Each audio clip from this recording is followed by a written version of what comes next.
Olá, bem-vindo a mais um episódio de Tirando o Jaleco, dessa vez com o mestre da medicina aqui, Dr. André Guanais. Dr. André Guanais, que é pneumologista, é intensivista. Eu posso dizer, se me corrija se eu estiver errado, doutor André, que sua história pessoal na medicina intensiva se confunde com a história da medicina intensiva da Bahia. O senhor me falou previamente que o senhor faz parte da segunda geração de intensivistas, é isso mesmo? Exatamente. Antes de falar da terapia intensiva, eu queria lhe perguntar por que medicina? Por que o senhor fez medicina? Como é que a medicina chegou na sua vida? Primeiro, Sandro, quero agradecer aí o convite, viu? Estar aqui com você aí nesse Tirando o Jaleco, viu? De parabenizar. E é um prazer estar aqui em Vitória da Conquista e um prazer estar aqui no programa. Muito obrigado. Mas respondendo a sua pergunta, por que medicina? Eu sou o quarto filho de um médico, né? Um médico luminar, que dá o nome à instituição que hoje eu presido e fundei há 24 anos, né? O Instituto Sócrates Guanais. Então, isso, quando me perguntam, eu sou de 4 filhos, né? Eu sou o terceiro. Na verdade, meu pai foi um médico luminar, mas nunca influenciou nenhum dos filhos. Mas eu me pergunto, hoje o meu irmão mais velho fez comunicação, publicitário, outro engenheiro, mas ele nunca fez. Ele sempre dizia, eu quero que vocês sejam felizes. É claro que todo pai, você é médico, tem filhos, sempre tem aquela vontade e tal, mas ele nunca influenciou. Agora, hoje eu vejo, eu sempre gostei muito. Eu tinha naquela minha época vontade, eu sei fazer medicina veterinária, eu gosto muito de animal, quase eu fazia isso. Eu sempre gostei muito de cuidar, sempre fui, né, eu tive uma visão muito humana. Eu, quando eu era garoto, nos Maristas, tinha 11, 12 anos, eu me lembro que nas atividades comunitárias do Maristas, você tinha que ir ou para fazer alguma atividade, para uma creche ou para um asilo. Eu gostava muito de ir para o asilo, né? Ficar ali com os velhos, tratar. Então, eu sempre tive essa relação humana muito forte em mim. Então, 2 coisas que eu pensei, 3, né? De tratativas, né? Não deixar de se cuidar. Direito, medicina veterinária e pensar em medicina, né? Certamente a figura do pai, né, médico, tudo deve ter influenciado. Eu ia muito com meu pai, me lembro, eu garoto, 6, 7 anos, 7, 9 anos, eu já ia para enfermaria, ele ia para o espanhol, passar paciente, português, dizia, Deco, vão ali comigo. Ele ia, meia hora, ficava 1 hora, naquele tempo ele me deixava na enfermaria, as enfermeiras, deixa que eu aqui, doutor Guanais, que eu tomo conta deles. Então, o ambiente hospitalar já era ambiente familiar. natural. Eu era muito próximo ao meu pai, então eu acompanhava. Certamente isso deve ter tido. Como você sabe, meu pai faleceu, eu estava fazendo vestibular, eu me lembro um dia estudando e perguntou, uma sexta-feira para a prova dos Maristas, ele perguntou, rapaz, você quer fazer medicina mesmo? Faz se você quiser, estava estudando com um colega, Reginaldo, ele saiu, vamos ali tomar uma cerveja. Não, pai, estou estudando que amanhã é a prova. Todo sábado tinha prova pré-vestibular, né? E ele perguntou, olha, rapaz, você quer mesmo fazer medicina? Faça se você quiser, que você seja feliz. Não, eu quero. Então, ele não me viu fazer vestibular, infelizmente, ele faleceu, né, morte súbita, aos 45 anos. E o senhor estava do lado. Eu estava do lado. Era uma Semana Santa, né? Ele tinha 15 anos, não tirava férias, professor da universidade, montou o Instituto Cardiopulmonar, primeira clínica estruturada de coração e pulmão, né? A check-up e a cardiopulmonar. E ele, com 2 anos, né, abriu aquela avenida ali da Garibaldi, muito bem estudada, ele com o Pondé, né, João Cito, dois professores da universidade, discípulo do professor Roberto Santos, né, que foi um reitor, professor catedrático, depois foi governador, ministro, perdendo o CNPq, ministro da Saúde. E em 79, infelizmente, 2 anos depois de ele ter inaugurado a cardiopulmonar, ele teve, depois de 15 anos sem férias, ele foi sair para as férias e em Itaparica, ele chegando, ele teve o elemento de dar o seu próprio diagnóstico. Assim, eu tinha 17 anos na época, ele fez o vestibular, Deco, vamos voltar que eu estou tendo infarto. Infelizmente, ele não conseguiu chegar, demorou, como a gente não tem uma estrutura de atendimento médico, de suporte básico, avançado de vida, como a gente sabe, e faleceu. Muitos anos depois, né, chegou já sem vida do outro lado. Muitos anos depois, porque ele me marcou terrivelmente, né, psicologicamente tudo. Eu já estava naquela ação, né, e aquilo, evidentemente, me estimulou mais ainda para eu ir fazer, e deve ter estimulado, né? Inicialmente eu queria fazer, quis fazer clínica médica. E clínica médica eu fiquei naquela, né? Faço pneu, faço não, será porque é para aparecer meu pai e tal. Talvez eu tenha ido para a terapia intensiva, que no início eu dava muito plantão em emergência. Mas também porque no início a gente se sustentar e tal. Aí fui pegando prática, eu tinha uma boa clínica epidemiológica, mas depois eu tive que decidir pneumologia ou terapia intensiva. E aí, acho que nesse momento pesou, eu gostava muito, comecei a gostar muito de esporte ventilatório, eu acho que também pesou, eu até ganhava muito bem em pneumologia, tenho um consultório, eu acho que nesse momento eu talvez tenha querido assim, diferenciar um pouco de meu pai, dizer assim, não, eu vou seguir aqui um caminho próprio, e aí teve um momento que eu tive que decidir, não dava mais para continuar fazendo, atendendo, fazia clínica médica, clinicando, fazendo consultório, né? E aí me dediquei realmente à terapia intensiva. Então, eu acredito que teve isso, mas outra opção que eu teria hoje eu vejo, acho que não tem só um talento na vida, eu teria feito alguma coisa que relacionasse com a pessoa humana.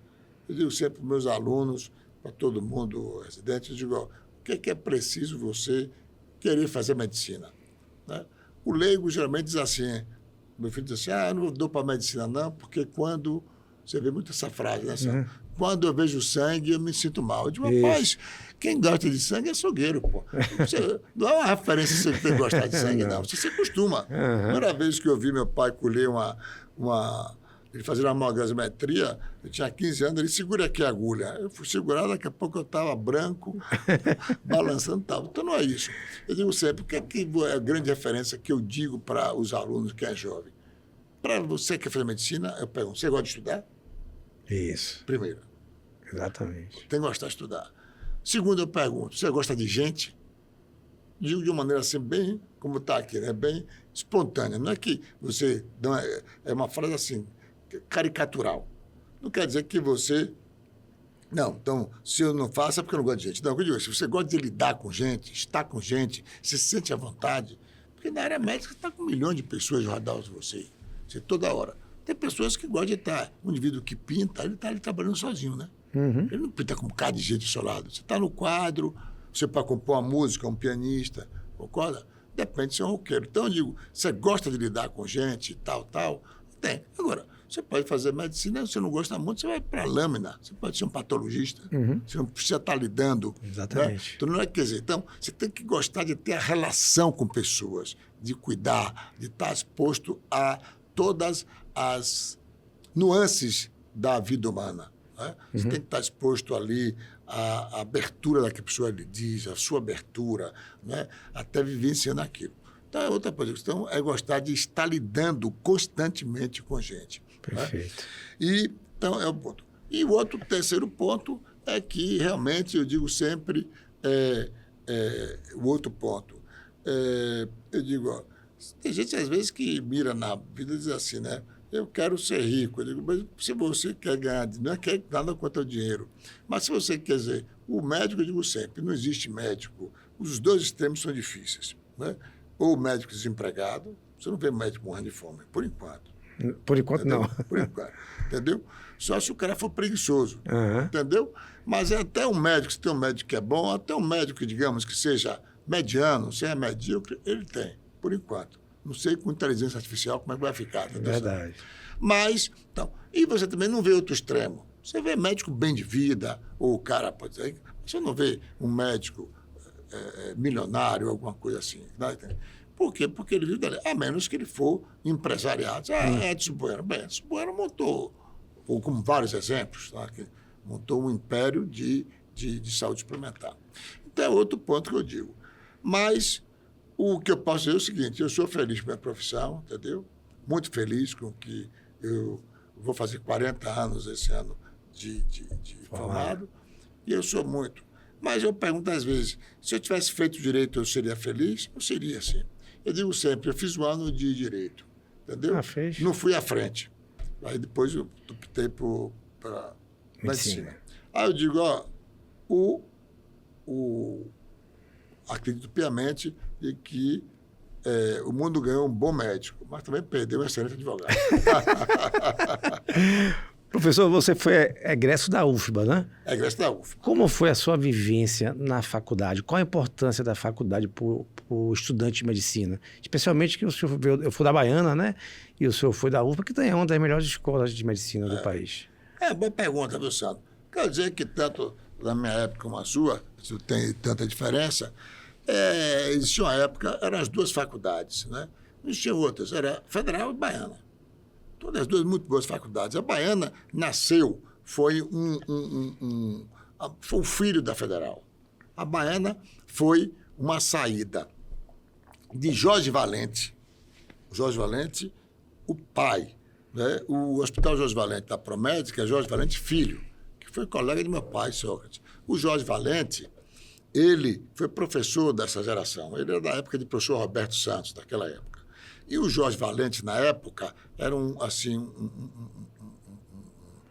que é pai do Jorge Valente Filho e de Eduardo Valente, que é um grande engenheiro.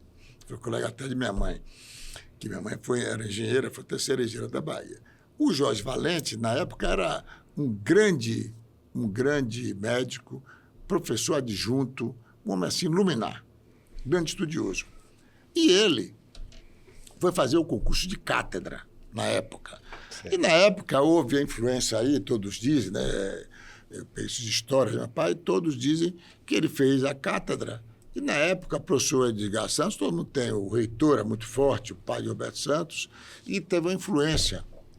E ele concorreu, eu não vou dizer aqui o nome do concorrente, a Bahia sabe, e ele perdeu.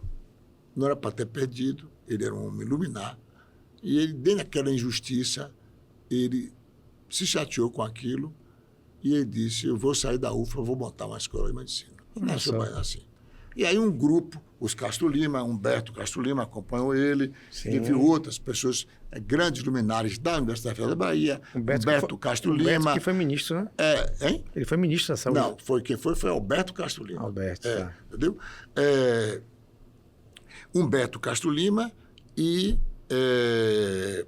o irmão, né? E Alberto Castro Lima. O que foi o outro, que não é nem da minha família, esses aí são irmãos, que foi o pai de Ângelo Castro Lima, porque eu me lembro, que foi ministro, mas é Castro Lima também na minha família. Foi Humberto e Alberto Castro Lima e montaram a Escola Bahia de Medicina, se não me engano, em 1967. Então, foram professores egressos. Esse mesmo movimento aconteceu com a Escola Paulista de Medicina. Certo. Né? A Universidade de São Paulo foi a primeira universidade muito antes, e aí, em 1933, alguns professores dissidentes da USP montaram, em 1933, a Escola Paulista de Medicina. Bem, então, só dando essa história, quer dizer, aí nós temos duas grandes faculdades, né? A Universidade Federal da Bahia, que é oriunda da primeira faculdade de ensino superior do Brasil. Foi inaugurada com a vinda do príncipe regente, Dom João VI, fugindo de Napoleão da guerra, né? Quando Napoleão ameaça invadir a Inglaterra e Portugal, aí a família real vem, transfere a capital de Lisboa para aqui. Por isso que os portugueses dizem que a gente não sabe a história. Dizem, o Brasil não foi colônia nunca, porque Salvador passou a ser, quando chegou aqui, a capital de Portugal. Como é que ela podia ser colônia se ele era capital? Isso eu fui aprender lá com um historiador, né? Salvato Trigo, dizendo, vocês não sabem, vocês seduzem. Então, fundou a Faculdade de Medicina. Então, a gente é a primeira escola hoje de ensino superior do Brasil, entendeu? Tanto é que ela é considerada uma faculdade portuguesa, entendeu? Então, em 2000, o professor José Tavares, que é do nosso Conselho de Instituições Nacionais, José Tavares Neto, era o diretor da faculdade e vieram todos os diretores de faculdade de medicina de Portugal, chamado Capa Preta, vieram para prestigiar os 200 anos da faculdade. A faculdade agora está com 216 anos. Bem, então, eu acho que nós pegamos aí uma fase, eu peguei ainda, graças a Deus, assim, uma última fase dos grandes professores, dos luminares eu entrei lá em 81, formei em 86, então eu peguei a fase dos grandes luminares, pessoas como Rebouças, professor Rebouças, não é? Professor Fernando Didier, catedrático ainda, né? Professor Geraldo Milton da Silveira, o titular, né? Professor de endocrinologia, quer dizer, pessoas assim, luminares, Armênio Guimarães, Almério Machado, quer dizer, pessoas ainda que tinham realmente uma faculdade, tinha Zé Tavares, entendeu? Professor Rodolfo Teixeira, entendeu? Então, eram, assim, um tempo ainda que eu peguei, digamos assim, eu peguei o final de uma grande geração. Como também na Baiana, tinha pessoas luminares da Baiana. Então, eu vejo que eles só tinham criador da faculdade. Porque eu acho que hoje, e acho em todos, a maioria acha que houve uma proliferação indevida, assim, desmedida de faculdades de medicina.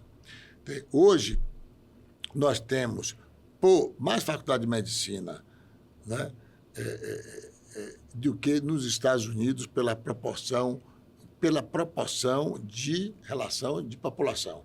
Nós temos 200 milhões de habitantes, né, 210 milhões de habitantes, a gente com 360, a China com 1 bilhão, quase 600, entendeu? E nós temos hoje, como você tinha antes, hoje nós temos 526 mil médicos. Quando eu me formei, eram 200 e poucos mil médicos, temos 526. Então, na verdade, há uma proliferação muito grande, isso, evidentemente, cai o nível. Hoje, a gente sente firmemente, é uma preocupação de muitos, e hoje a gente se pergunta quem está tirando o jaleco, eu falo, um colega nosso, que você conhece, um grande intensivista, Júlio Neves, ele às vezes diz assim, Guanais, quem vai cuidar da gente? Perfeito. Quem serão nossos médicos? Aí ele disse assim, graças a Deus eu tenho uma filha médica, e eu disse, ela que vai tratar de mim. Então, nós que estamos falando aqui abertamente, é isso. Espero que tenha um outro movimento, que se veja isso. Né? Então, eu acho que se vulgarizou demais. Você falou aí, o senhor falou aí de professores que foram referência, né? A gente não vê, com essa proliferação de faculdade de medicina, essa preocupação com a qualificação de professores. Então, não acompanha. E outra coisa que eu vejo também é que não tem campus. Não é isso mesmo, professor? Exatamente. Não tem campus para você aprender. Exatamente. Então, você falou um ponto muito importante. Uma coisa mais importante que tem é o seguinte. O primeiro é o seguinte. Eu fiz o mestrado, né? Empolgado em ensinar. Sempre gostei de ensinar. E minha turma... né, o mestrado da Universidade Federal da Bahia era AAA. Não tinha doutorado ainda. Então, eu fiz até sem fazer tese. Hoje não precisa mais fazer tese para mestrado. Depois que começou o doutorado na Bahia. E todas as minhas turmas, a minha, 2 para frente, 3 para trás, da minha turma, que tínhamos 10 colegas, só 2 foram ser professores. Só 2. Entendeu? Eu entrei, fiz concurso na universidade e fiz concurso para o HUPS. Né? E passei lá, fui fazer terapia intensiva, residência de terapia intensiva, né? Em abril de 92. E esperando o concurso. Eu fiz o mestrado, defendi em 95. Em 95, fiquei aguardando, só foi abrir o concurso para a Faculdade de Medicina em 2003. Entendi. Então, 8 anos depois, entendeu? Aí, na época, eu não formatei para entrar porque eu estava com o meu projeto do Hospital da Cidade. Então, onde eu fui ensinar, aproveitei meu mestrado para ensinar o quê? Residência. Montamos vários programas de residência. Montamos o primeiro programa de regime civil, primeiro programa de residência em enfermagem intensiva do Brasil. Montamos uma estrutura dos maiores programas de residência. Então, eu fui fazer lá. E uma das coisas que eu queria, eu quero fazer concurso e não abria para poder introduzir terapia intensiva na faculdade. entendeu? Não consegui concluir isso na UTI. Então, eu digo, não vou lá para ficar ensinando propedêutico, eu quero ensinar emergência, UTI, e você viu. O máximo que a gente conseguiu montar foi uma disciplina optativa, que depois se desfez. Foi uma proposta que fizemos para lá, depois levamos para o Rio de Janeiro, e o Gerson, lá de Campos, que até hoje está na MIB, a gente montou, estruturou e conseguimos levar para lá. Outro que aproveitou isso foi Luiz Alexandre Borges, agora com o ensinamento do Rio Grande do Sul, falo muito com ele. Ele é intensivista e ele fundou, foi presidente da sociedade da MIB, o Luiz Alexandre Borges, e depois ele fundou a Sociedade Brasileira de Emergência. Falei a ele há poucos tempos, disse assim, como é que está aí, amigo, esse grave problema do Rio Grande do Sul? Sim. Ele disse, nós estamos aqui, perguntei como é que está a sua família, está bem, mas está realmente uma coisa lamentável. Graças a Deus temos esse apoio de todos os voluntários. Mas dizendo, ele também criou lá, dessa disciplina que a gente criou. Então, na verdade, a Sociedade Brasileira de Emergência nasceu da MIB, nasceu dos intensivistas. Então, hoje eu me complemento isso. E ensino, a gente tem um instituto, tem vários convênios com faculdades, ensino nessas áreas. Mas o que eu quero dizer, você veja, vários colegas nossos que acabaram o mestrado, que era para você fazer, demorou tanto de abrir concurso, que eu acho que só 20% deles que fazem o mestrado saíram, e um bom mestrado, para a faculdade. Entendi. Professor, minha área é terapia intensiva, assim como a sua, que você, junto com Júlio Neves, Zé Mário Teles e vários outros aqui na Bahia, Paulo Jesuíno, são minha referência aqui, né? E eu gostaria que o senhor falasse para a gente aqui como é que começou a medicina intensiva na Bahia. A medicina intensiva na Bahia, ela seguiu uma linha, Sandro, a gente vinha conversando casualmente, e aqui vamos dar continuidade, como surgiu no resto do mundo. Só que, evidentemente, a medicina intensiva é uma especialidade nova, né? Então, ela, como estruturação, ela começou na segunda metade do século passado, quer dizer, a partir de 1950, né, a se estruturar, né? Ela veio oriunda, assim, como estruturação. Se você for pegar casos isolados, você pode dizer, né, tem casos isolados que assim, que a primeira terapia intensiva foi criada por professor Dundee, na John Hopkins. Aliás, John Hopkins é uma grande escola de várias coisas, né? Foi na John Hopkins que começou a residência já em 1896, com um grande anestesista, um grande cirurgião, que é Halsted. O Halsted foi iluminar um cirurgião, e foi com Halsted que ele criou a luva cirúrgica. Foi Halsted que não havia luva cirúrgica. A residência médica foi criada por Halsted na John Hopkins, em Baltimore. Então, o Dundee, que depois de 1926, criou a primeira unidade que depois foi vista num elemento como uma primeira terapia intensiva, em 1926, por aí. Mas foi um caso isolado, né? Como em Londres, né? Se você for ver, Florence Nightingale, que foi de 1800, agora passou a não dar muito elemento disso, porque ela era enfermeira. Mas o conceito do cuidado dia a dia, que o conceito já existia. Perfeito. Se for ver, a gente não dá, porque nós somos médicos, não vai dizer, foi a enfermeira que começou. Mas ela teve esse conceito de pegar o que é terapia intensiva? É você cuidar de pacientes graves, recuperáveis, dando um cuidado intensivo, momento a momento, minuto a minuto. Se você cuida disso, você faz que você caia a morbimortalidade. Florence Nightingale já fazia isso. Então, se a gente for dizer, a Florence Nightingale foi do final de 1800. Na Guerra da Crimeia? Foi na Guerra da Crimeia. Então, ela já fazia isso. Se você for ver conceitualmente. Agora, a terapia intensiva como estruturação aí, organizacional, universal, aí ela passa a se estruturar a partir de 1950. A literatura, muitos dizem o quê? Uns dizem, os americanos puxam para eles. Foi lá em Baltimore, foi em Pittsburgh, em 1962, com um grupo do Pontoppidan, o Peter Safar, né? É um grande centro. Realmente foram. Não teve teve vários que foram focando, foram começando. E aí fez isso. Como você vai perguntar, no Brasil tem isso também, né? A primeira terapia intensiva aqui foi em 1956, como um relato histórico, que foi o Hospital Servidor do Estado do Rio de Janeiro. Já São Paulo, o Hospital Servidor do Estado de São Paulo, disse que foi lá.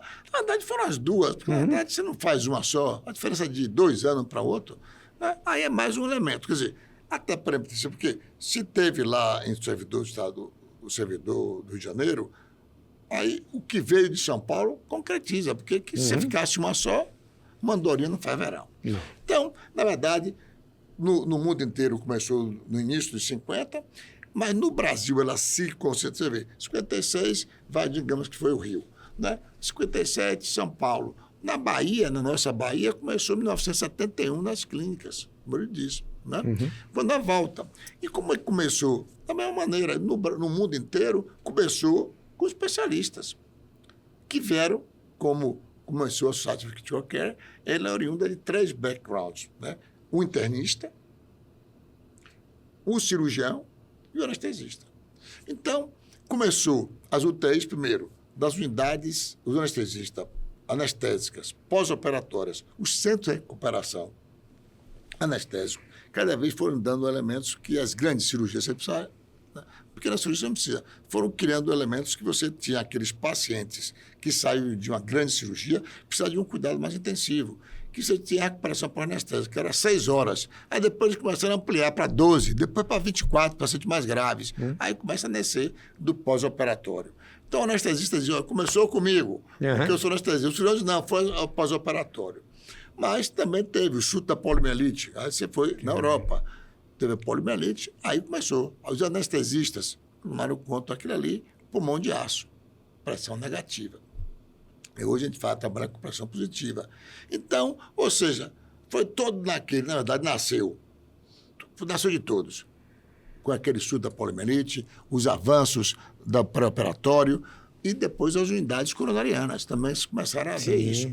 Que o paciente infartado, que é a maior morbidade que tem, os pacientes, e o estudo de Framingham mostrou isso, que os pacientes que tinham infarto, que ficavam sob observação continuada, eu já dizia isso. Terapia intensiva, se você pegar aqui e ficar olhando o paciente, sem nada, olhando, minuto a minuto, seu pulso, frequência, como é que você está, sua pupila, se está pálido, o débito urinário, você está vendo terapia intensiva.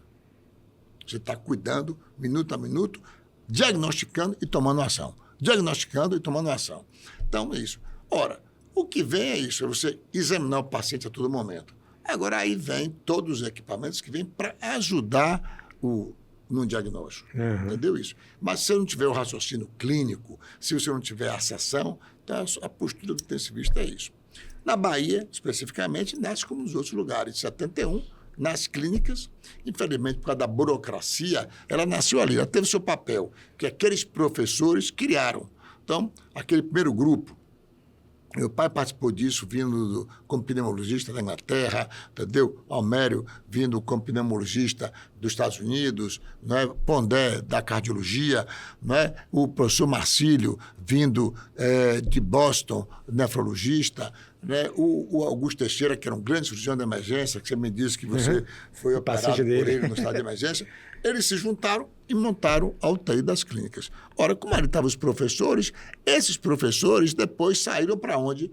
Para montar no setor privado, que tinha mais condição. Então, a beneficência espanhola e a beneficência portuguesa começaram. Com quê? Com professores que saíram da universidade, onde não tinha recursos e é mais burocracia, você sabe, tudo é uma burocracia imensa, geralmente no Estado, e aí começou no espanhol e na beneficência portuguesa. Aí vem a primeira geração de intensivistas que começam a se estruturar.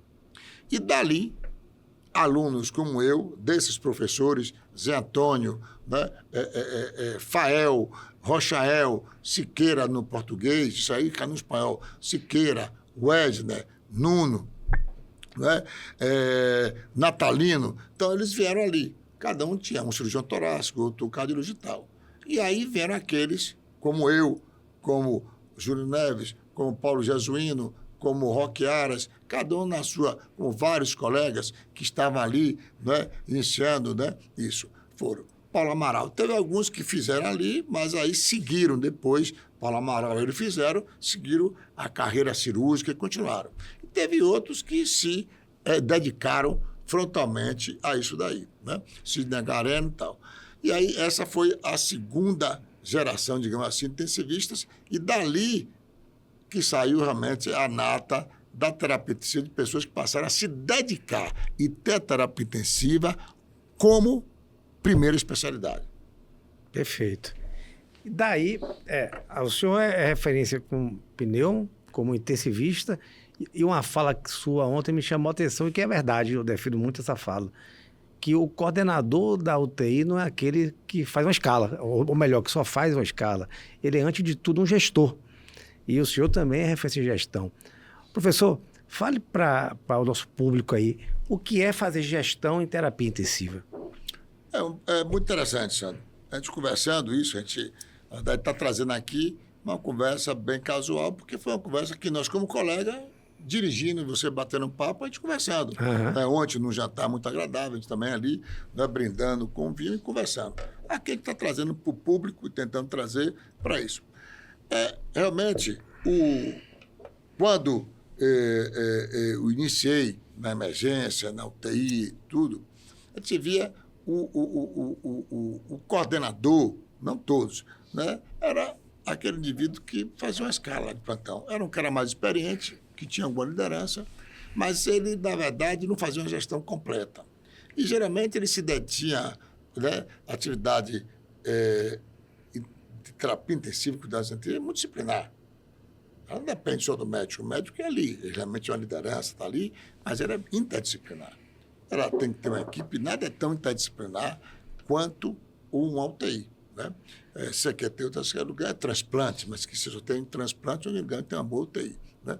Que é tão interdisciplinar. Você depende de uma equipe interagindo, médica, fisioterapia, enfermagem. Né? Aí, principalmente essas três são as mais densas, mas você tem hoje a figura do psicólogo, tem a figura do farmacêutico, do nutricionista, que é aquele nutricionista que tem mais ênfase, você vê o suporte nutricional, né, no paciente grave. Então, naquela época, o coordenador se detinha a ser mais um liderar a equipe médica. E, basicamente, se fazia uma escala. Não é? A gestão, a gente pensa assim, às vezes o indivíduo diz assim, professor, eu não gosto de ser gestor, quero fazer o time, não tem nada a ver. Gestão, o cara acha que o cara fazer gestão é você ser o financeiro. Não, não é isso não. Tudo na vida tem que ter um gestor. O Papa é um gestor. Ele tem que gerir o rebanho dele. Um maestro é um gestor. Um pesquisador, professor, é um gestor, porque ele tem que gerir recursos, gerir a pesquisa, planejar, gerir isso. Gerir, planejar. Gerir o PDCA. Aí vocês têm um plano, sair para ação, checar, rechecar. Um reitor de uma universidade é um gestor do ensino. Ele tem que gerir. Gestão é isso. As pessoas confundem. Acha que gerir isso é bem financeiro. Não, é isso. É planejar, é liderar pessoas. Um general é um gestor. Tem um livro muito interessante, Administrando como Napoleão. Napoleão, um general, um grande gestor. Ele sabia as táticas de guerra, tem as coisas específicas, mas ele tinha suprimentos, ele sabia da logística. Ele, antes de ir como general Patton, ele ia ver os suprimentos dele. Se os soldados estavam bem alimentados, se eles tinham bota por causa da neve. Napoleão perdeu a guerra e também Hitler porque ele teve uma falha de planejamento de suprimentos. Pelo mesmo motivo. O russo chegou lá e disse, vamos queimar tudo, deixar o frio aqui, ficou sem alimento. Então, é uma falha de gestão. Napoleão ia provar a sopa, provar a comida. Porque se a comida tivesse algum problema, imagine um exército com disenteria. Então, você gerir seu pessoal, gerir o recurso, gerir o suprimento. O suprimento na guerra é o canhão, é a bala, é a alimentação. Então, todo mundo, um general, um pesquisador, todos esses são grandes isso. Eu tive a oportunidade de trabalhar com grandes intensivistas, o Peter Safar era um grande gestor. Isso. Agora, é um grande cientista, ele vai saber o quê? O pesquisador tem que gerir a pesquisa. Um assistencialista é gerir assistência. O professor tem que gerir o ensino. Então, gestão é isso. Tudo precisa de gestão. Entendeu? Então, as pessoas se confundem. Então, hoje, a terapia intensiva precisa de pessoas que tenham essa liderança, como você, que gere. Quantas pessoas você gere? Quantas unidades? Então, você tem que prever e planejar tudo. Conversar com as equipes de enfermagem, planejar, ali tem material, tem medicamentos, Que, aliás, suprimentos, são que grandes equipamentos você vai comprar, o que não vai comprar.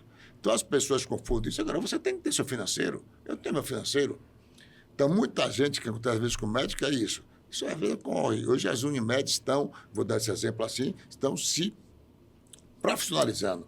Porque antigamente você tinha, geralmente, o Unimed, hospitais familiares, era assim. O médico, ele era diretor médico. O diretor financeiro era médico. O diretor administrativo era administrativo. Então, o cara fazia tudo jurídico. Não. Você tem que ter sua equipe. O maestro, ele sabe violino, ele sabe piano, sabe um pouco de cada coisa. Mas ele é um maestro. Ele não toca tão bem o piano como o pianista. Ele não vai fazer lá o violino. Ele tem que fazer o quê? Ele tem que ser o nó do sinusal. Ele tem que dar o ritmo. Uhum. É o gestor. Você vai ter uma área de terapia intensiva que você gosta mais. Terapia intensiva, o que eu mais gostava era suporte ventilatório, reanimação. Era minha linha de, claro, tem coisa. Cada um tem mais. Então, você vai ter pessoas ali. Agora, ali na sua área de pesquisa, a área que você gosta mais da assistência. Não é? Que você tem coisa que você gosta mais, outra menos. Mas agora você tem que gerir todo o grupo. Então, as pessoas às vezes confundem isso.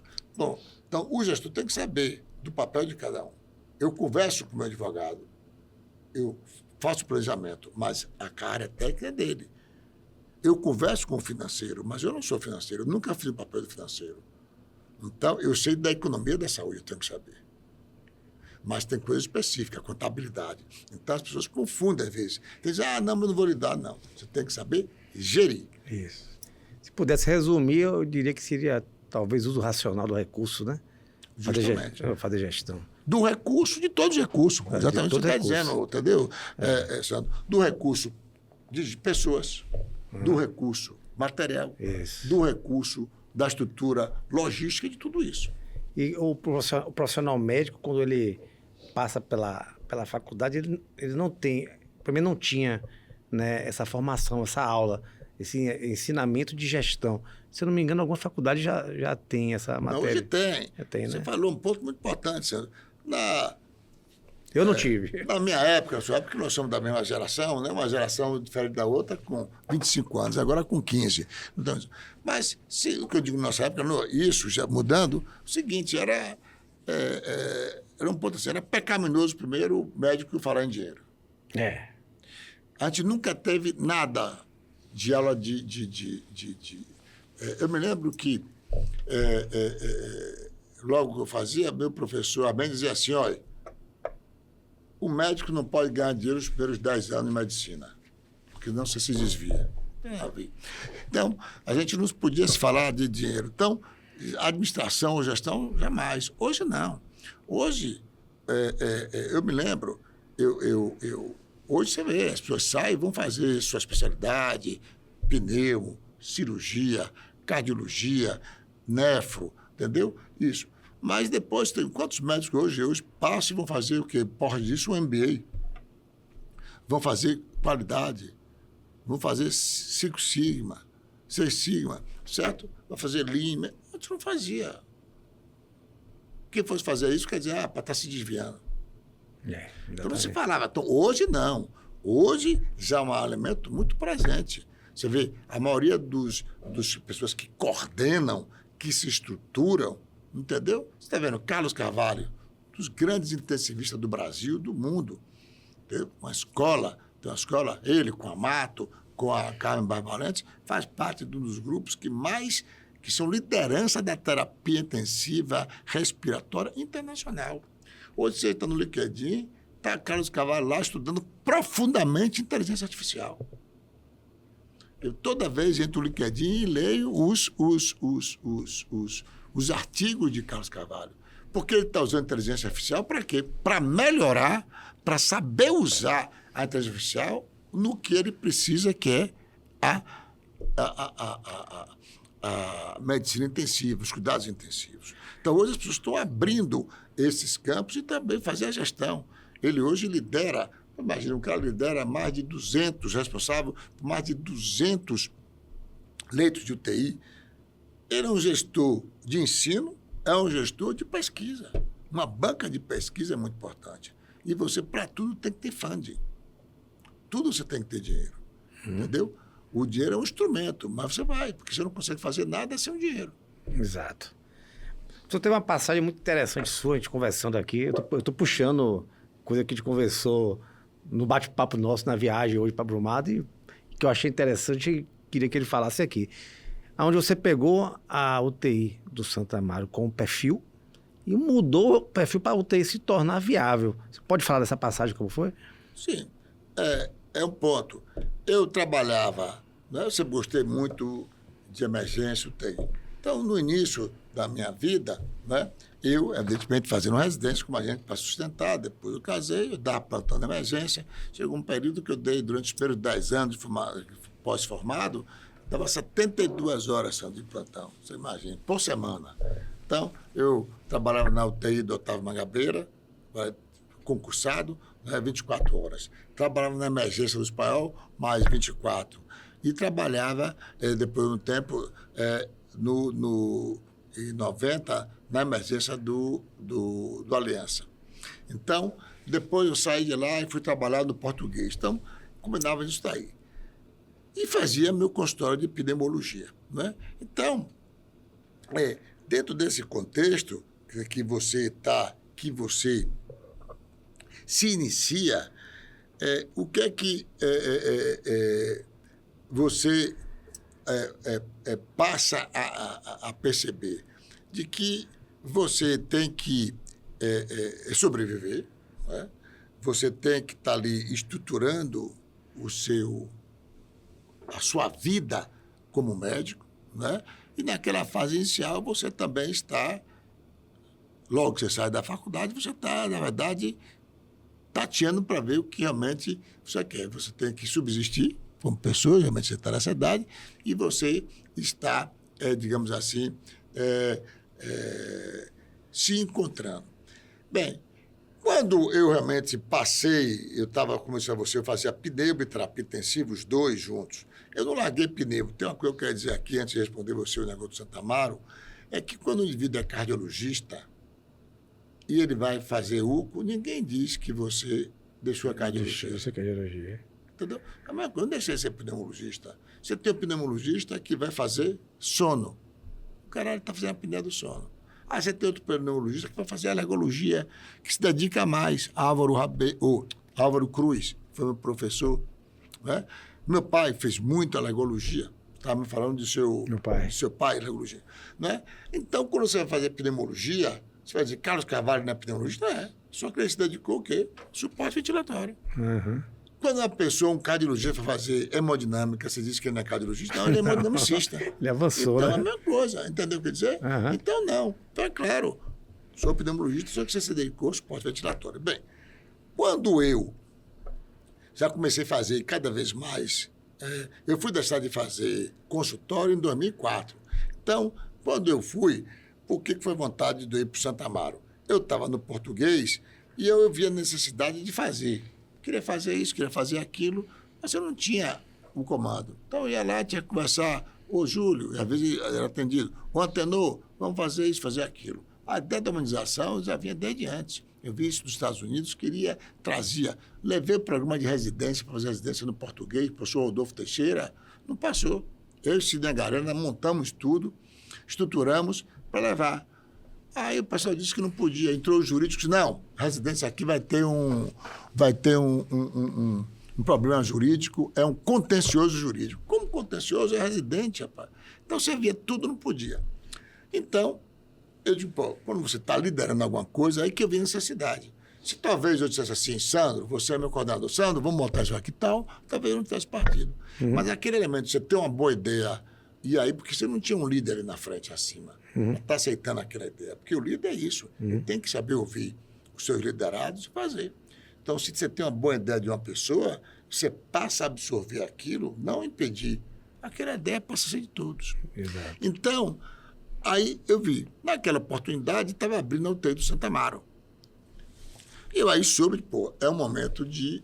Aí eu apliquei, não vou dizer para alongar muito a história, eu apliquei para lá, teve uma concorrência, na época a Júlio colocou um projeto, Antenor outro, e eu fui, ele disse, vou botar isso daqui. Paulo Jesuíno era meu colega de plantão, na sexta-feira, dar plantão sexta-feira com o Paulo Jesuíno de dia e domingo à noite eu e o Cid Negareno, no domingo.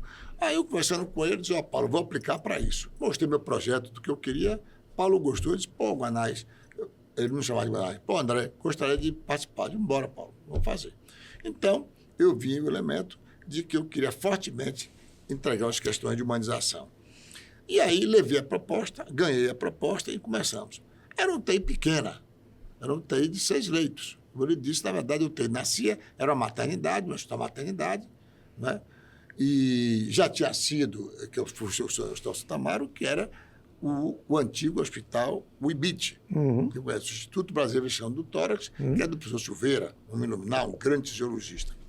Ele lá viu. Aí, quando passou do INAMPS, que é o IBIT, ele só atendia pacientes SUS de INAMPS, e aí começou os convênios, o professor Silveira não conseguiu conceber aquilo, mas aí, com essa passagem, o hospital começou a ter dificuldade financeira. Era só se adaptar. Eu tinha adaptado, ter pego um grande hospital, precisa de uma adaptação. O que fizeram? É como você pegar um time de futebol que está indo bem, precisa de uma adaptação e melhorar. Em vez de pegar aquele time de futebol, transformaram um time de futebol num time de basquetebol. Ora, é diferente. Entendi. Entendeu? Aí pegaram um hospital, revisando, e transformaram numa maternidade. Tiraram todo o ativo do hospital. Imagina, você tem todo o seu pessoal intensivista, daqui a pouco vai ser ginecologia. Pô, você perdeu todo o seu ativo. Então, virou um hospital de 60 leitos, com dificuldades. Ele era a melhor maternidade de Salvador, tinha a melhor neonatologia. Aí nasce a Aliança, 90. Quando nasceu a Aliança, é como ele disse, aí começou a cair o movimento de parto lá, porque a Aliança tinha uma boa obstetrícia, não é? Mas não tinha obstetrícia tão qualificada naquele tempo como a do Santa Amaro. Só que ele tinha um TI adulto. Então, como eu disse, os eventos... parturiente não é paciente, né? Não. Parto não é doença. Então, é raro você ter um agravo numa paciente, você sabe, numa parturiente. Você tem uma condição. Poucas condições. Aqui, dizendo por leigo, você tem uma, se todo mundo sabe, é eclâmpsia. Todo mundo sabe, você está com eclâmpsia, isso, e ela pode ter. Outra, tem um sangramento no útero, o útero não contrai, que a gente chama aí, era paciente sangrando, ou uma outra síndrome de coagulação, né? Que a gente chama síndrome HEP, mas também é uma síndrome de hemorragia. Mas são, graças a Deus, muito pouco frequentes. Mas só que ninguém, mesmo sendo 0,03, nenhum pai, nenhuma família quer ser aquele 003. Então, a UTI abriu, já sabia, ela tinha poucos pacientes. Mas a gente foi com a proposta. E daí que vem o elemento de criar. Eu aí fui trabalhar, disse, não, vamos... Aí comecei a olhar o hospital. Se não tem um bom UTI, se não tiver um bom hospital. Eu digo, para o hospital estar assim, falava com os outros, a gente tem que trazer a cirurgia. Ele não pode ser só, né? Porque com esse número de leitos. Aí, foi daí que eu fui, com essas ações, me convidaram, né? Me convocaram praticamente, né? Eu tinha voltado lá de Itacoaio, no Instituto Arquístico Médici. Era uma oportunidade, mas me convocaram para eu poder dar minha contribuição, isso na época do doutor Norberto, da diretoria. Ora, você só pode ter uma boa UTI, você sabe, se você tiver um bom hospital. Se o hospital não for para frente, não tem como uma UTI, é unidade, ela tem que se apoiar. Foi aí que eu fui, e aí foi o que eu fiz. Vamos trazer o cirurgião. Lembra que um dos grandes pontos, você tem que trazer o cirurgião, ou cardiologista, que eu ia criar um grande serviço de cardiologia? Não. O que podia estar mais próximo? Obstetrícia, que queira que não, é uma atividade cirúrgica, né? A ginecologia também tem atividade cirúrgica. Então, eu digo, trazer o cirurgião que vai agregar e trazer na cirurgia, você tem um pós-operatório para aumentar. Mas isso levou tempo. Então, na verdade, e a ideia que eu queria é que a UTI fosse para 10 leitos. Você sabe que a UTI de 6 leitos é muito pouco. O número é de 10, porque é aquela proporção de ser um paciente para outro. Isso é bom para O hospital com 60 leitos foi para 100 e tantos leitos. Eu fiquei 4 anos como diretor coordenando a UTI e como diretor. E nós fizemos um grande esforço e conseguimos levar muitos cirurgiões para lá, né? Muitos cirurgiões, abrimos serviço de de avaliação pré-operatória. Eu trabalhei nisso como pneumologista, levamos colegas, né? Fui eu, Maristela na pneumologia, trouxemos o Sarmento na cardiologia, juntamente com Virgínia e também com o Zarif.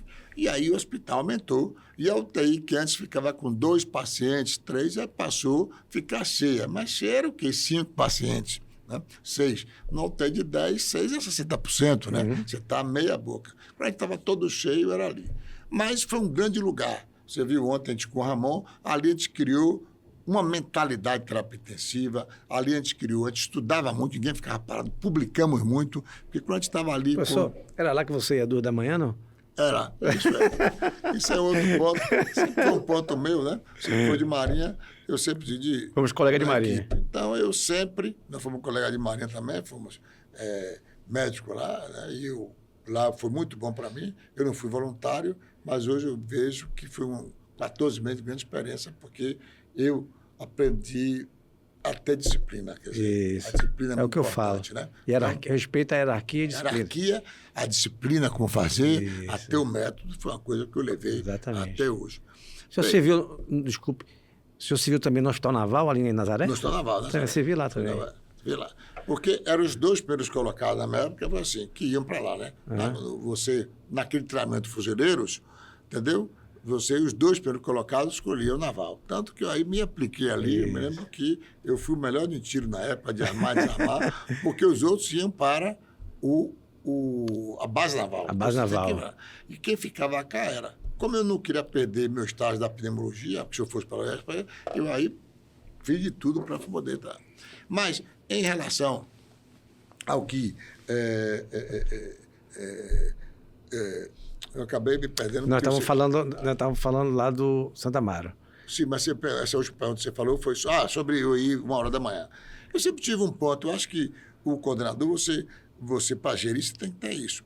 Então, eu sempre, né, eu estava em apoio a isso, mas eu sempre gostei de estar, tudo na vida, gerir é isso, é fiscalizar. Claro. É planejar, mas também fiscalizar, certo? Fiscalizar, que faz parte do PDCA. O que é o PDCA da gente? Planeja, faz, checar e fiscalizar. E modifica. Então, é isso. Então, a fiscalização é como qualquer coisa. É um método de ensino. Né? O professor tem que estar vindo ali. Menino, você fez o dever? O pai e a mãe, você tomou banho? Cadê? Tomou mesmo? Vem cá, deixa eu ver. Fez o dever, deixa eu ver o que você fez. Mesma coisa. Então, é uma prática. E uma maneira também de dizer, estou presente. Estou aqui lhe apoiando, não é só fiscalizar. Então, além de ter meu turno, que eu estava lá, né, como diarista, porque o coordenador tem que ser um diarista, tem que ter o elemento transversal, que é você passar todo dia. Né? Para o leigo, tem o plantonista, que faz o atendimento o dia inteiro, né? 12 a 24 horas, fica vertical vendo, isso. E tem a figura do paciente que a gente chama de diarista. É a mesma coisa de um diarista que vai na sua casa, a diarista que vai lá lavar, arrumar, vai todo dia. Daí o nome diarista? Mas, então, você tem que ter um diarista. Então, eu tinha aquele movimento que era um movimento, digamos assim, ordinário. Extraordinariamente, eu fazia isso. Algumas vezes, eu estava voltando de um jantar, voltando de uma festa, eu digo, deixa eu ver como é que está a nossa unidade. Seus colegas, você está precisando de apoio, quero ver como é que estão as coisas lá. Às vezes, queria ver um paciente que estava mais grave, eu chegava lá e passava 2 horas da manhã. Então, era um bom momento de você ver como é que estavam as coisas funcionando. Perfeito. E, graças a Deus, no geral, estavam isso. Mas quando tinha, ou de o caso dizer, poxa, ó, eu posso contar com o meu colega. Isso. Né? Professor, como surgiu o Hospital da Cidade? O Hospital da Cidade, já que hoje nós estamos aqui e eu vi um grande projeto aí que eu estou tendo o prazer de, através dos Estudos Sociais, né, apoiar, né, nesse projeto seu. Hospital então, audacioso e pertinente, né, que é o Hospital Elo. Se a gente for ver, eu me reporto ao tempo, e quando eu estou vendo isso aqui, justamente com essa mesma provocação que acaba tendo. Você, como intensivista, gestor, gerando várias unidades de terapia intensiva, assim mesmo começou comigo. Né? Depois de eu ter passado, montei a estrutura da emergência do Espanhol, junto com vários colegas, que montamos a emergência do Espanhol e transformamos. Antes, todo mundo era CLT, dizia, vamos ganhar PJ, levei a proposta para o professor. Eu, com Michel Awad, com Margarida, eu tive que convencer o pessoal, vamos ganhar PJ, vamos introduzir isso daqui, a gente vai ganhar o que a gente fizer. Consulta, procedimento. Levei essa proposta para o senhor Valdir Medrado, que era o diretor do hospital, ele gostou. No início, todo mundo ganhou menos, mas depois, eu digo, o que ganha é nosso. Então, você ganhava por metas. Então, isso já foi uma gestão. Depois passamos a gerir a unidade. Depois passamos a gerir outras unidades. Aí depois veio a terapia intensiva, a diretoria do Santa Amaro. Isso me deu uma ganha grande. Montamos, eu pelo Santa Amaro, uma sequência de ações. O primeiro, assim, um ícone da medicina, do cirurgia ambulatorial, que foi o Itagrá Memória do Hospital. Um projeto meu, de Newton, juntamos e montamos um grande ícone que foi um exemplo para o Brasil, se montou vários outros. Em 96, inauguramos. 97. Bem, após isso daí, essa experiência disso, tivemos uma experiência com o Júlio Neves.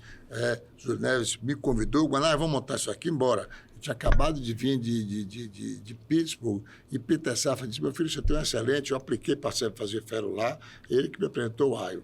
Ele disse, meu filho, você tem um grande currículo, mas eu vou me aposentar.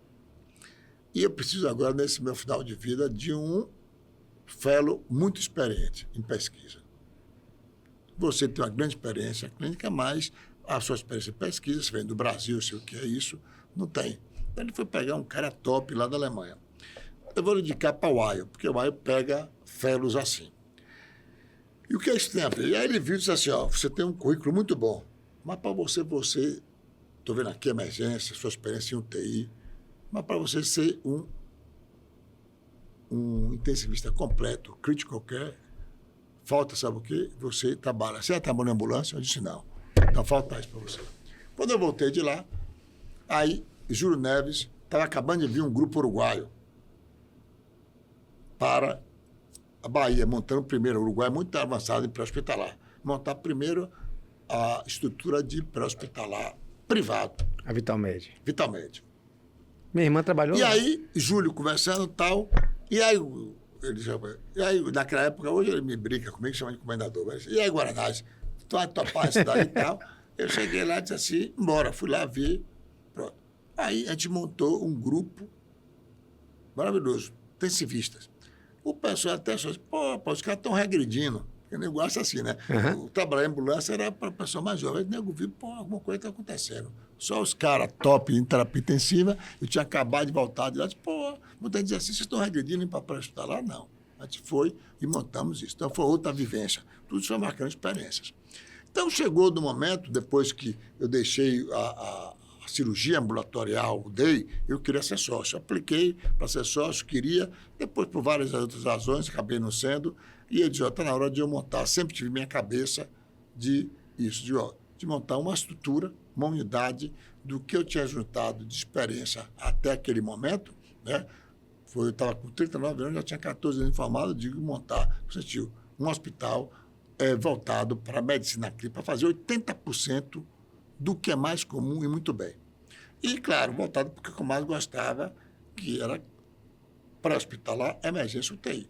Mas para pré-hospitalar, isso. Eu digo, qual é a clientela que leva para isso? Cirurgia, cardiologia, as UCLOS, né? Tudo isso aqui, cirurgia, paciente crítico, cirurgia e isso. Depois que a gente acrescentou oncologia.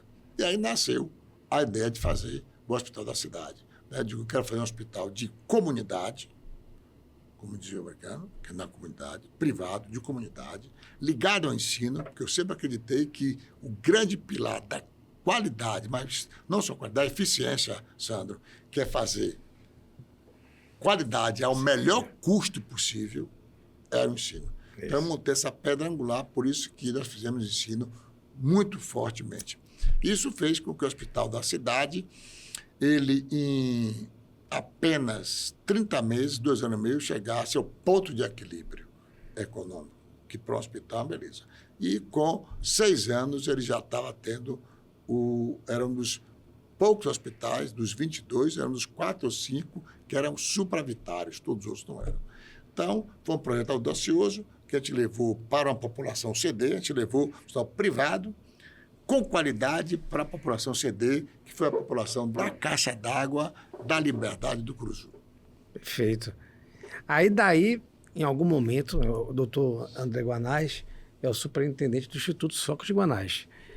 Como surgiu, professor, o Instituto Sócrates Guanais? Foi justamente a sequência do que a gente vem conversando aqui. Estou fazendo a cronologia certa, não Isso, estou fazendo a cronologia certa, que a gente já sabe. Veio justamente de... Quando eu fundei o Hospital Cidade, eu já vim com esse planejamento na cabeça e eu comecei a estruturar ele com o Newton Quadros, você conhece, que é o gestor. Eu peguei aqui, ó, vou pegar um executivo.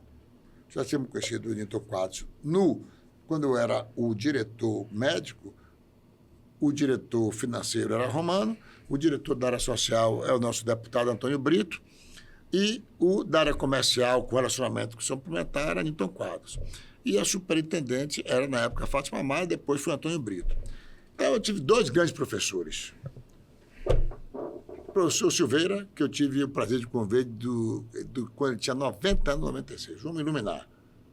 Com 95 anos, ele sonhava. Ele dizia assim, é como ele dissesse assim, Sandro, vamos construir o Hospital Elo? Você dizia, 95 anos, o cara planejando, parece... Eu não ia dizer, pô, professor, você vai ver até 110, era assim. Tipo, você dizia assim, professor Silveira, estou pensando em mostrar o Hospital Elo. Ele dizia, vamos montar junto. Com 90 anos. Isso que fazia ele um homem.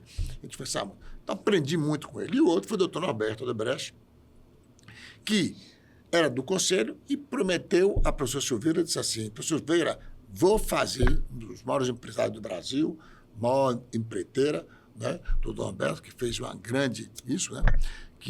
E doutor Norberto, ele disse, vou fazer dessa entidade a maior organização, a maior fundação de saúde do Brasil. Entrou, botou dinheiro lá dentro, né? E, infelizmente, não vou entrar em detalhes, mas como ele pensava grande, ou ele acertava grande ou errava grande. Entendi. E ele, por uma falta de orientação, ele errou grande, né? Ele, depois, vários elementos, foi aí que ele me escolheu, porque dizia, o único centro de resultado que está dando positivo é o seu, da UTI. Então, aí ele me convocou para eu ser diretor. Norberto. Então, de uma maneira, eu já estava aqui no UTI, mas minha vontade não era de sair para a diretoria, que depois vou desviar. E ele disse assim, não, meu filho, eu preciso de você porque você é uma liderança. Então, ele me viu. Então, o líder tem que fazer isso também. Você tem quantas pessoas que você chega assim, vê do seu e diz, pô, esse cara aqui é bom. Esse cara vai ser o coordenador do meu UTI. Uhum. Você tem várias UTI. Você identificou ele. Cabe ao líder fazer coaching e formar outros, que você não faz nada sozinho. Perfeito. E doutor, eu dizia, mas professor, doutor Roberto, eu não dou para isso. Você dá, meu filho, você é uma liderança, mas não sei, você sabe, eu sei, eu tenho olho para isso, você. E aí eu disse, o senhor está me dizendo, eu vou lá. E eu recebi todo o apoio da enfermagem. Foi uma excelência. Eu tive várias professoras. Então, uma coisa que eu tive sempre, que eu quero que você está aqui, é o seguinte, eu sempre gostei muito de aprender, e com todo mundo. Então, eu aprendia com o técnico de enfermagem. Quem que me ensinou a pegar uma veia? O técnico de enfermagem. Quem que melhor pega? Não é médico, entendeu? Eu me lembro que o professor Armênio Guimarães, titular de cardiologia, meu mestre, professor, titular e tal, uma vez ele foi pegar eu tinha me contaminado aí com uma pesquisa, não vou entrar agora, de Chagas, e aí só tinha um exame lá na pesquisa, não tinha de imunofluorescência, só tinha o pessoal dos Estados Unidos, americano. Ele fazia uma pesquisa internacional de Chagas. Aí ele me levou lá nas clínicas, chegou lá, pegou, aí vamos colher o sangue aqui. A enfermeira não tinha chegado, ele disse, deixa que eu colho, meu Deus do céu. Transfixou minha veia, sangrou, fez um hematoma imenso, porque o titular foi pegar. Então, por que eu vou aprender a pegar o sangue? Com a técnica de enfermagem. Com a técnica de enfermagem, é óbvio. Então, eu sempre fiz isso, estou dizendo ensinar. Então, eu sempre aprendi muito com as enfermeiras. Quem conhece fluxo de hospital, e as enfermeiras... E são boas gestoras. São boas gestoras. E no Santa Amaro, eram excelentes. Então, quando eu fui para a diretoria, elas queriam muito que eu fosse, então elas me paparicavam, todas. Tânia Chaga, Adirá, Luna Forte, entendeu? Todo o pessoal ao lado, então elas me pegaram ali, então eu aprendi muito de gestão com elas, entendeu? Então, aprendi com os fisioterapeutas, entendeu? Eu sentava com eles lá, com o Duarte, com o Paulo Henrique, outro peguei com o Ramon, a gente montava, desmontava o ventilador. Estava sem fazer nada no TI, vamos pegar aqui e embora. Aí estava parado, vamos montar. Montava o Mark 7 todo, desmontava. Pegava o servo, ficava lá montando e tal. No Otávio Mangabeira, tinha um hemogazômetro que a gente chamava de Augustinho, por causa de Augusto Farias. Quando quebrava, quem ia consertar, a gente não esperava, a gente mesmo ia consertar, entendeu? Na verdade, essa estruturação que foi se formando e isso aí que foi me dando cada vez mais o pendor de interagir, gestão. E por que eu incluí, aí que eu digo, aí veio a educação. O CEPED, quando eu inaugurei 18 de fevereiro, quando disse a cidade, logo depois, em 13 de julho, eu aí inaugurei o Centro de Estudo e Pesquisa Socioanálise. Porque eu entendia, já naquela época, com todos os meus professores, com tudo que eu tinha aprendido no português, no Aliança, né, na licença português, no espanhol, em todos os lugares, lá com o AIO, diz o seguinte, o que dá ensino da qualidade, mas ele também, eu já tinha aprendido que os recursos, saúde, como ele diz, não tem preço, mas tem custo. Uhum. E o que eu digo sempre, o elemento do custo não é um elemento financeiro, é social. Eu digo sempre o seguinte, Sandro, se você puder, com $1, que é moeda forte, ou R$1, ou uma libra, você tratar uma pessoa, e você com $1 conseguir tratar duas, isso é elemento social. Você está tratando mais gente com o mesmo dinheiro. Uhum.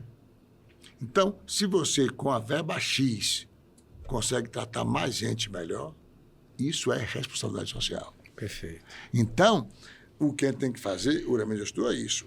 Quanto mais você fizer mais com menos, quanto mais você fizer, se tiver, que isso que é eficiência, é qualidade ao melhor custo.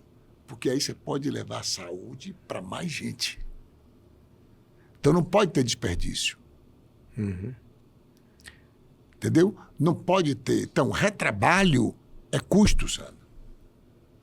Entendeu? Então, o que acontece no Brasil, em outros países... Você não pode reduzir o custo a qualquer custo. A qualquer custo, não. Se eu não digo, barato, não digo assim, qualidade ao menor preço. Não. Eu digo qualidade ao melhor preço. Uhum.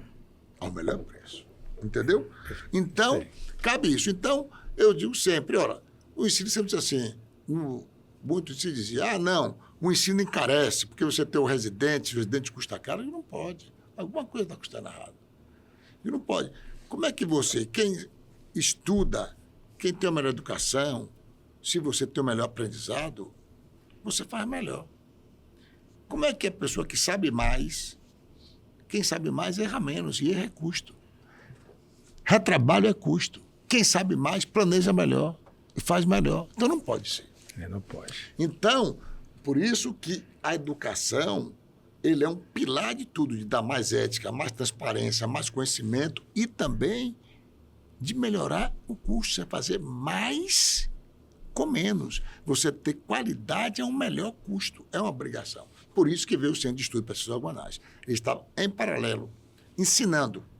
Então, para dar um exemplo bem prático para quem está o leigo, é o seguinte, eu vou ensinar um motorista. Se eu vou ensinar um motorista e eu quero que ele dirija gastando menos, eu vou ensinar ele, peraí, não ande muito, correndo muito, você vai gastar mais pneu. E se você correr também, você vai gastar mais combustível. Se você der cavalo de pau, vai gastar pneu. Então não faça isso aqui. Se você dar arrancadas bruscas e frear bruscamente, vai gastar pneu e vai gastar mais o seu freio. Então, você está ensinando a ele como dirigir de uma maneira mais segura e econômica. Uhum. É a mesma coisa do médico e do residente e tudo. Você tem que isso. Então, nas nossas, você vai entender, nos nossos rounds, eu perguntava sempre o indivíduo, ele chegar lá, vai se dar com o quê? Por exemplo, dou um exemplo aqui, você vai entender, mas para o leigo é a mesma coisa. Aí o cara, não, eu vou se dar com Propofol. Eu digo, você sabe quanto é custo Propofol? Aí ele ia lá saber.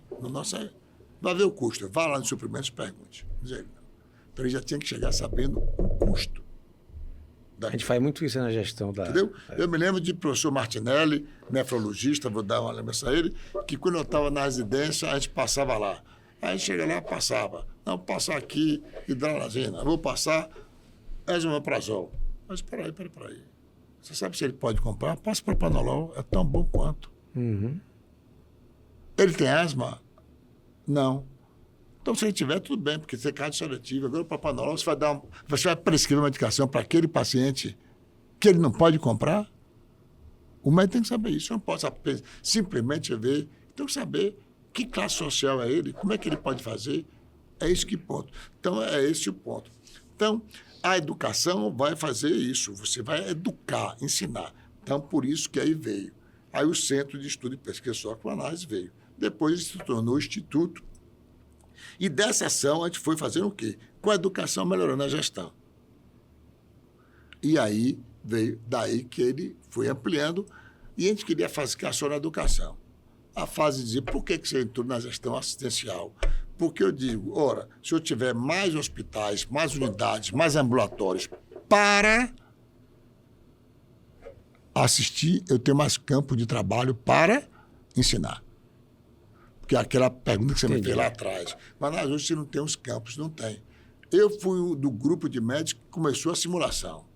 Mas hoje tem muita faculdade que acha que você bota um grupo de bonecos, investe em simulação, que sabe que é muito mais barato, e aí pronto, acabou. Não precisa o paciente. Não, está errado. A simulação é a complementação. Uhum. Professor, a gente conversando aqui, né, vendo a história da medicina intensiva, como você falou, a gente percebe, né, que os melhores profissionais estavam à frente da terapia intensiva. Eu, quando entrei na medicina intensiva, ainda era assim, né? Você tinha uma UTI aqui, né? E eram selecionados os profissionais com mais experiência em emergência, com mais vivência, né, para trabalhar em UTI.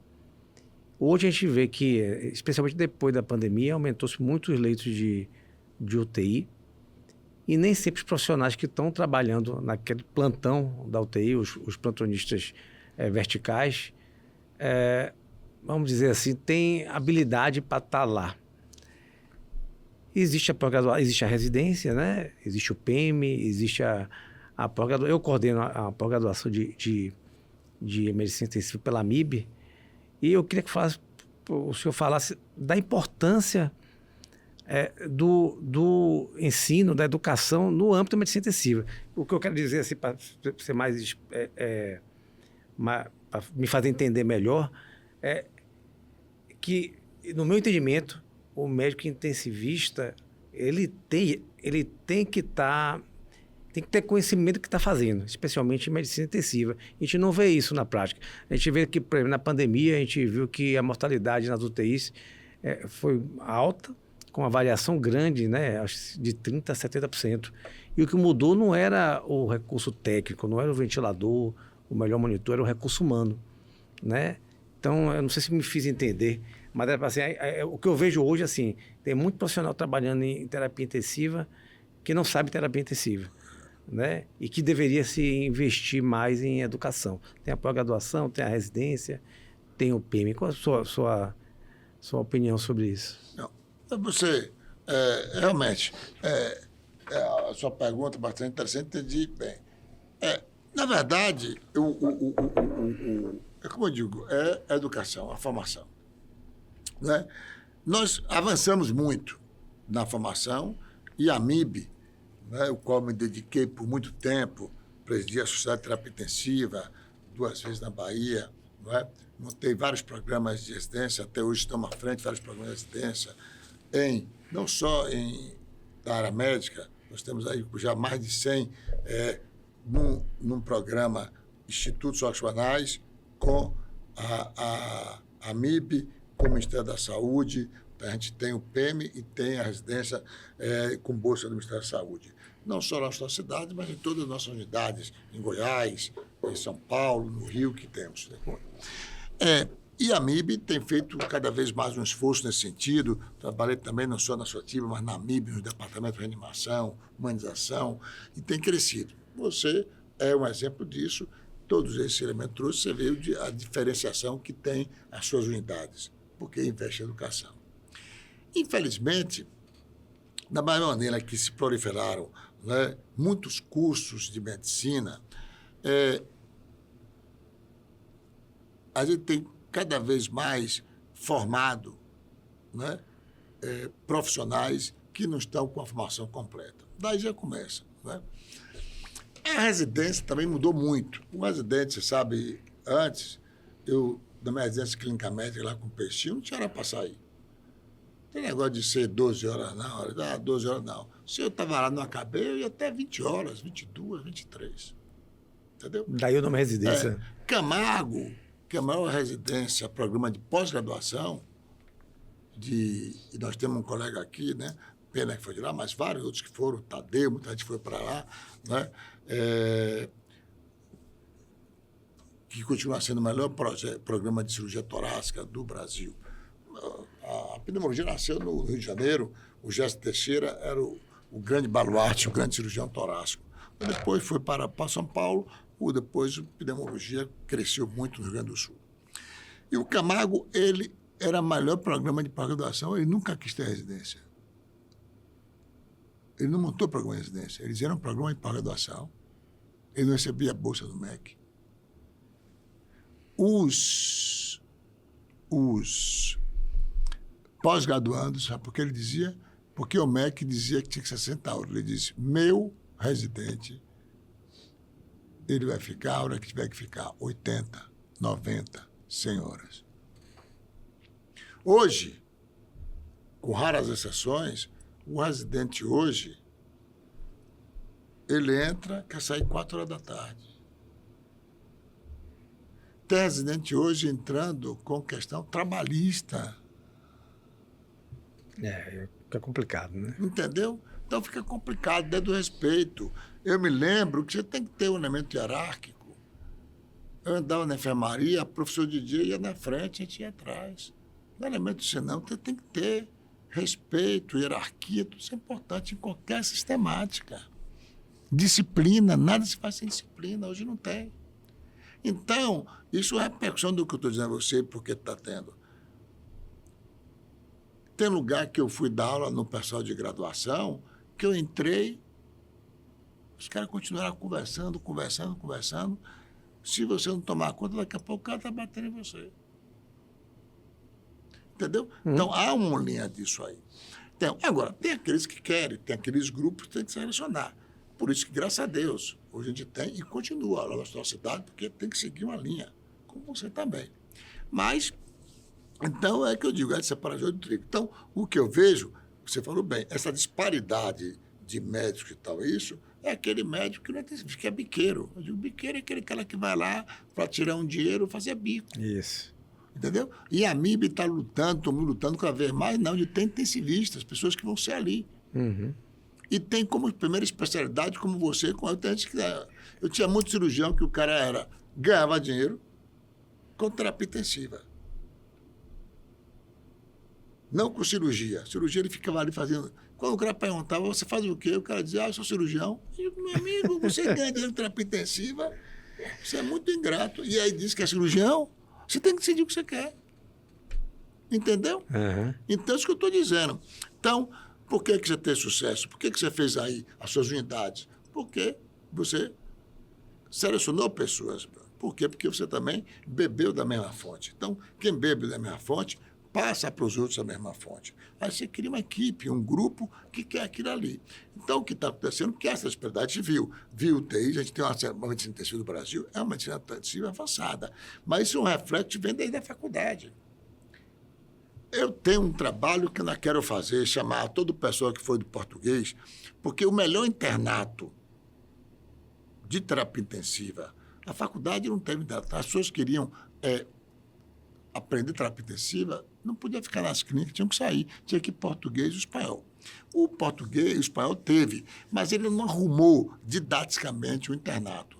Nós, quando estivemos lá, português teve uma fase que era a melhor terapia intensiva da Bahia, reuniu os melhores fisioterapeutas, Duarte, Paulo Henrique, todo mundo ali, Palmeireno, tá aí Ramon, bebeu daquela água ali que está com você aqui, as enfermeiras, os médicos, está todo mundo ali.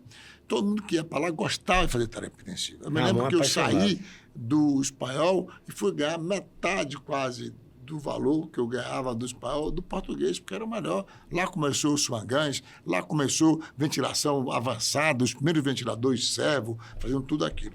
Ora, o que eu pude ver é o seguinte, e eu quero fazer esse trabalho.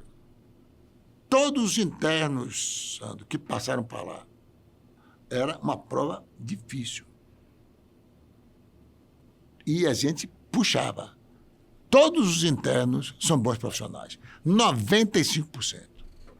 E nós, só como intensivistas, temos vários que passaram no Museu das Epaminondas, os filhos Epaminondas, oftalmologistas. Não foram fazer terapia intensiva, porque ele era interno, mas ele dizia, rapaz, aquilo me valeu muito. Eu passei a ter disciplina, perdi medo do paciente grave. Muita gente ia lá, o cara foi fazer o torrino, disse, olha, quanto me valeu. E eu vi o seguinte, todos os profissionais que passaram lá, hoje que estão em São Paulo, são excelentes profissionais.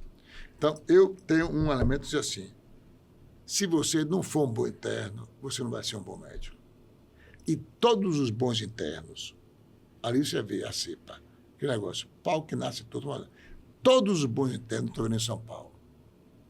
Que passaram por lá, isso, hoje, estão brilhando em São Paulo. Brilhando. É isso mesmo. Então, eu tenho vontade de pegar o pessoal, chegar, Paulo André, Agareno, Zé Mário, Duarte, todo mundo aí, Júlio Neves, vamos fazer esse trabalho, vamos pegar bem, só ver os egressos. Vamos pegar todo mundo que foi interno, vamos ver onde eles estão hoje. Com certeza, está todo mundo muito bem, Todo mundo muito bem, entendeu? Então, você vê o poder da educação, é isso que eu estou dizendo a você. É. Então, se o cara vem dali... Agora, se não vem, como precisa de intensivista, aí é que você diz, aí entra o biqueiro.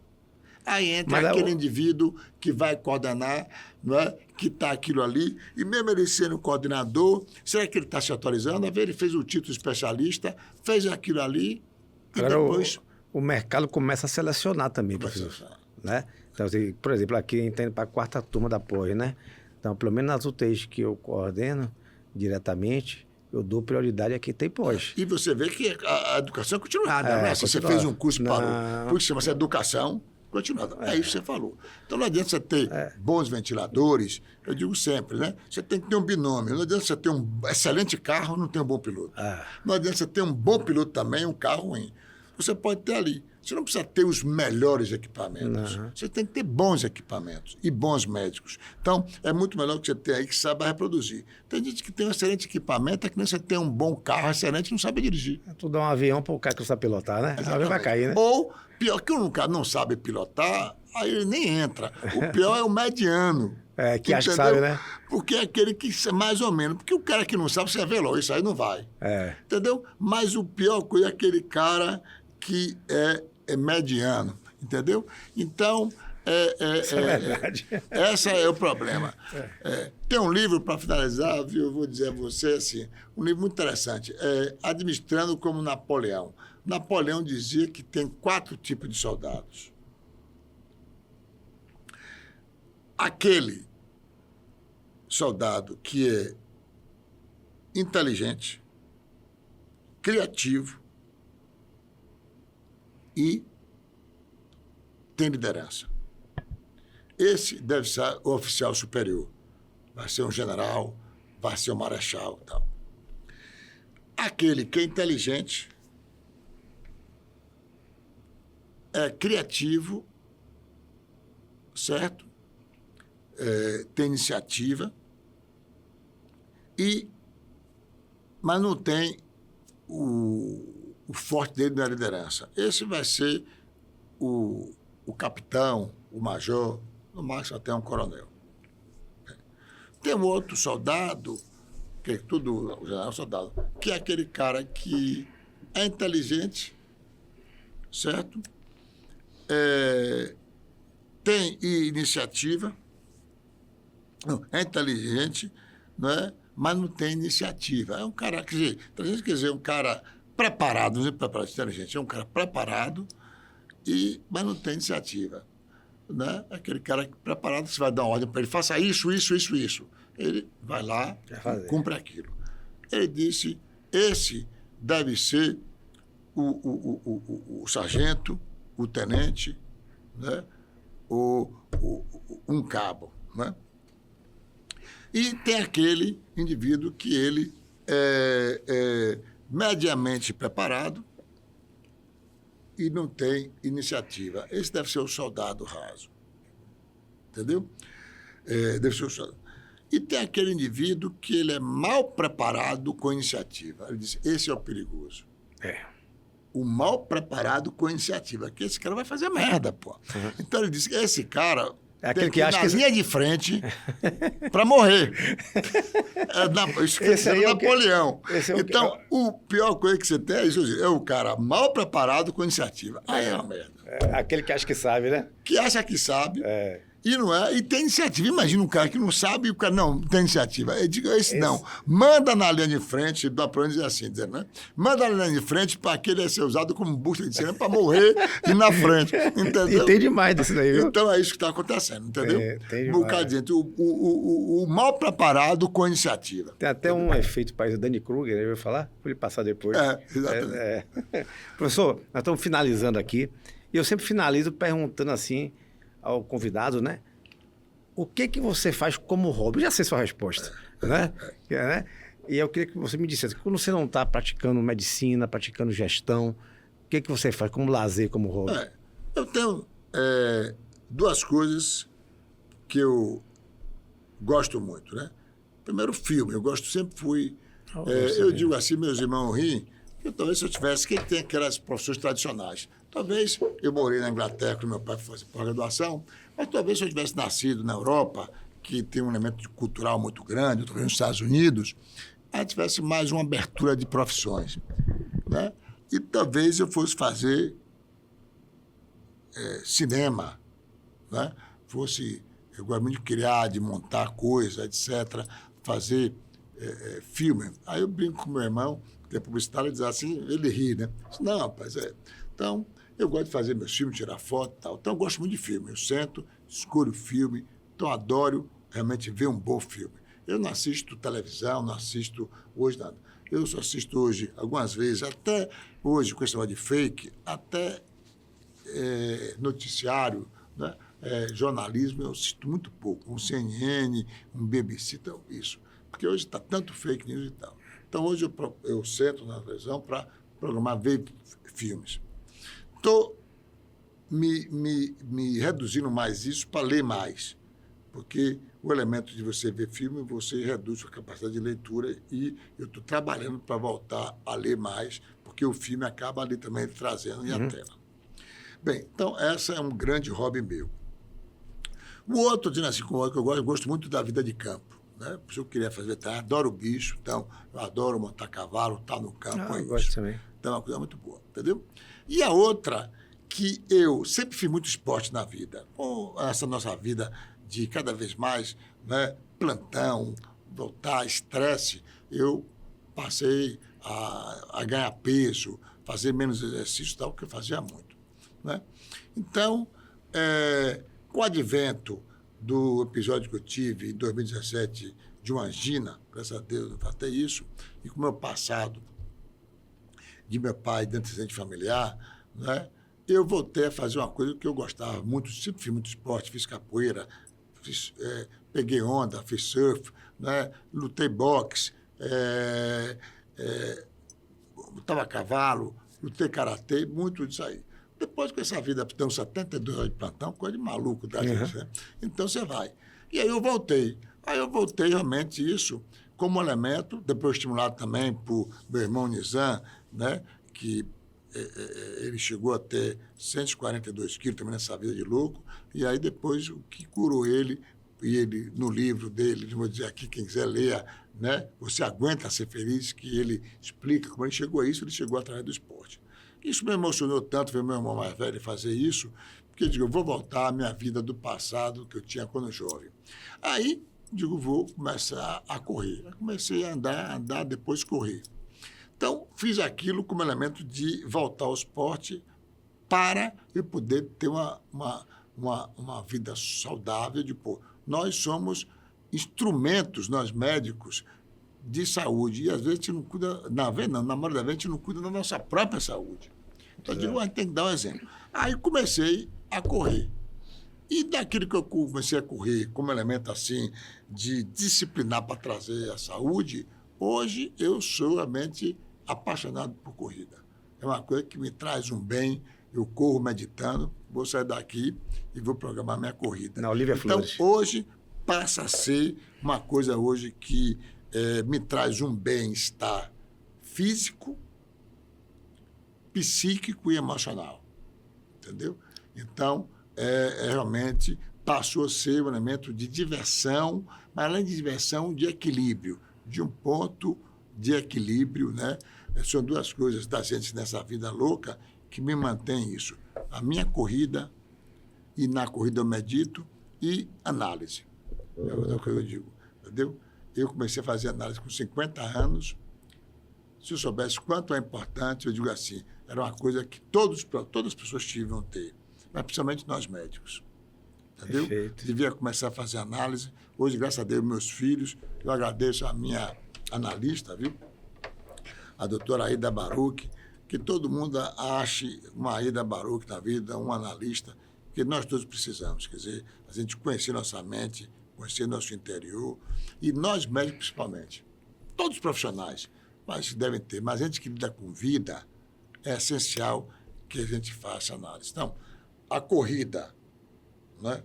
A corrida, né? O esporte que disciplina a gente, e o esporte... E análise hoje são elementos meio de moderação. Muito bom.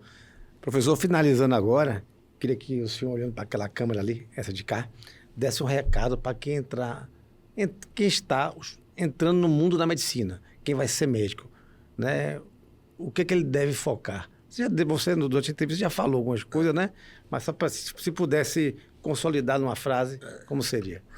Eu quero dizer que quem vai entrar na medicina, eu vou estender isto para um pouco mais, né? Estamos aqui na semana da enfermagem, né?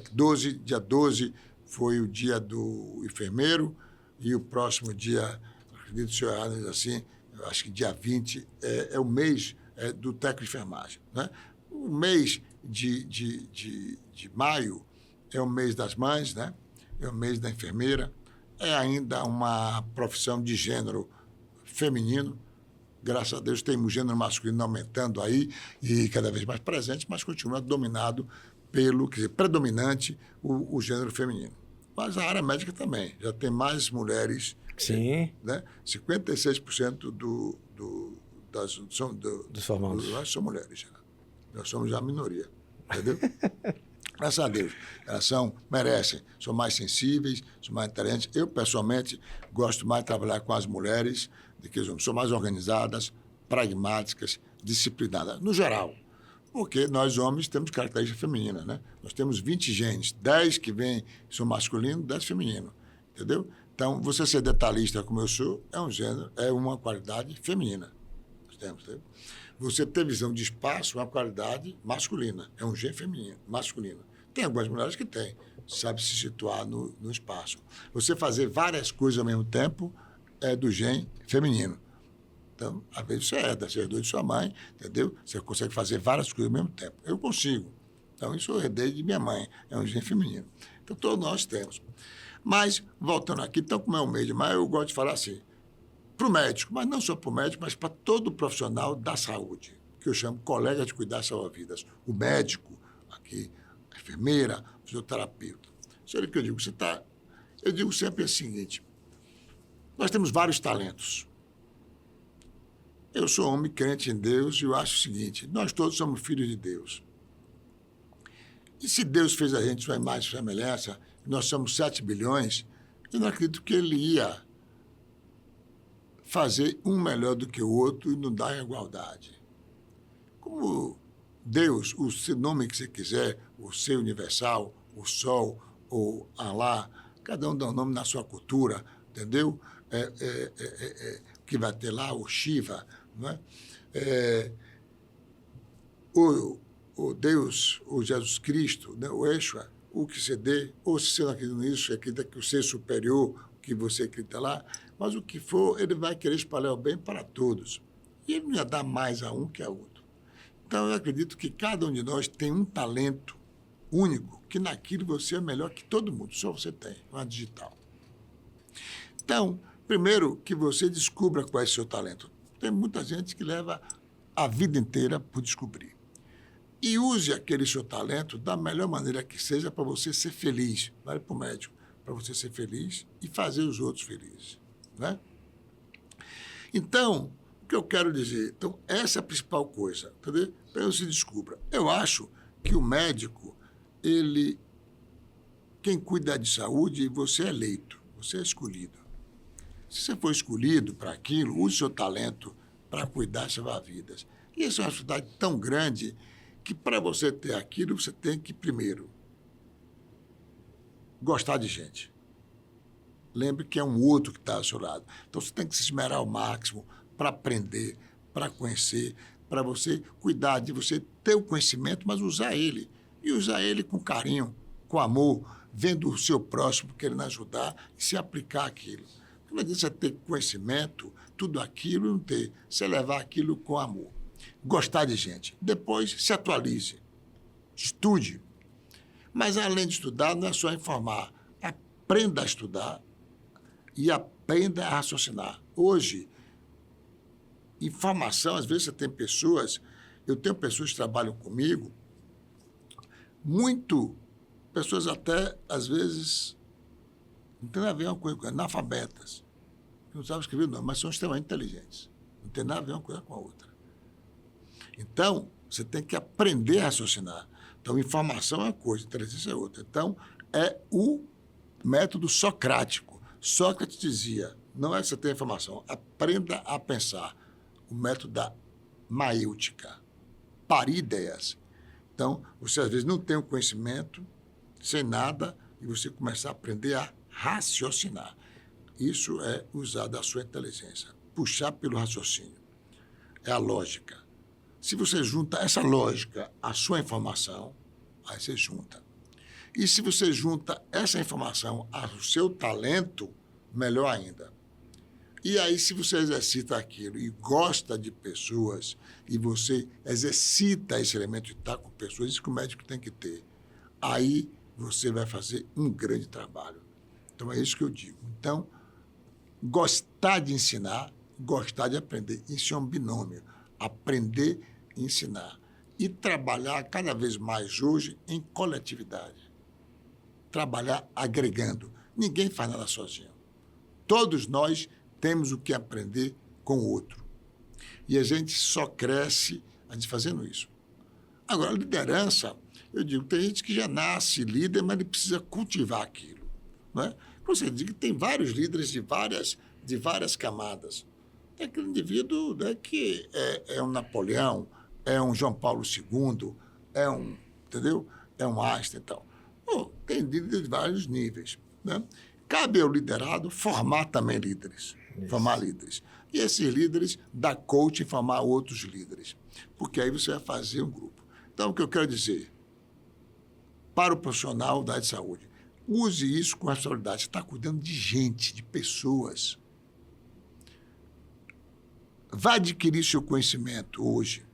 Mas hoje, uma coisa muito importante, que eu aí, finalizo aconselhando a todos os colegas que cuidam de saúde, ética. A coisa mais importante que nós temos, inclusive no mundo da inteligência artificial. A inteligência artificial, como tudo, ela é uma oportunidade, uma vantagem, mas é um grande perigo. Um grande perigo. Se você não usar como ética, é um grande perigo.